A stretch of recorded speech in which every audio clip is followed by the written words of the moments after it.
New York 19শে নভেম্বর 1894। স্বামীজি লিখছেন, আর কিছুরই প্রয়োজন নাই, প্রয়োজন কেবল প্রেম, সরলতা ও সহিষ্ণুতা।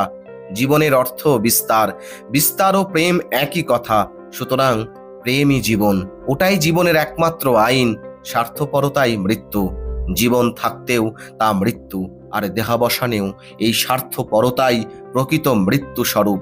দেহাবসানে কিছুই থাকে না, এ কথা যে বলে তাকেও স্বীকার করতে হবে যে এই স্বার্থপরতাই যথার্থ মৃত্যু। পরোপকারী জীবন, পরহিত চেষ্টার অভাবে মৃত্যু। শতকরা 90 জন নরপশুই মৃত, তারা প্রেত তুল্য। কারণ হে যুবকবৃন্দ, যার হৃদয়ে প্রেম নেই সে মৃত ছাড়া আর কি?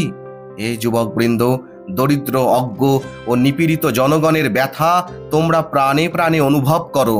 এই অনুভবের বেদনায় তোমাদের হৃদয় রুদ্ধ হোক, মস্তিষ্ক ঘুরতে থাকুক, তোমাদের পাগল হয়ে যাবার উপক্রম হোক। তখন গিয়ে ভগবানের পাদপদ্মে তোমাদের অন্তরের বেদনা জানাও, তবেই তার কাছ থেকে শক্তি ও সাহায্য পাবে। অদম্য উৎসাহ, অনন্ত শক্তি আসবে। গত 10 বছর ধরে আমার মূল মন্ত্র ছিল এগিয়ে যাও। এখনো বলছি এগিয়ে যাও। যখন চতুর্দিকে অন্ধকার ছাড়া আর কিছুই দেখতে পাই না, তখনও বলেছি এগিয়ে যাও। এখন একটু একটু আলো দেখা যাচ্ছে, এখনো বলছি এগিয়ে যাও। বৎস, ভয় পেও না। ওপরে তারকা খচিত অনন্ত আকাশমণ্ডলের দিকে সভয় দৃষ্টিতে চেয়ে মনে করো না ওটা তোমাকে পিষে ফেলবে। অপেক্ষা করো, দেখবে অল্পক্ষণের মধ্যে দেখবে সবই তোমার পদতলে।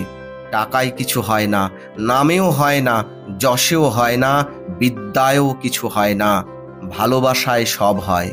চরিত্রই বাধা বিঘ্ন রূপ বজ্র দৃঢ় প্রাচীরের মধ্য দিয়ে পথ করে নিতে পারে। আমি বরাবরই প্রভুর ওপর নির্ভর করেছি, দিবালোকের ন্যায় উজ্জ্বল সত্যের উপর নির্ভর করেছি। আমার বিবেকের উপর এই কলঙ্ক নিয়ে যেন মরতে না হয় যে আমি নামের জন্য, এমনকি পরের উপকার করবার জন্য লুকোচুরি খেলেছি।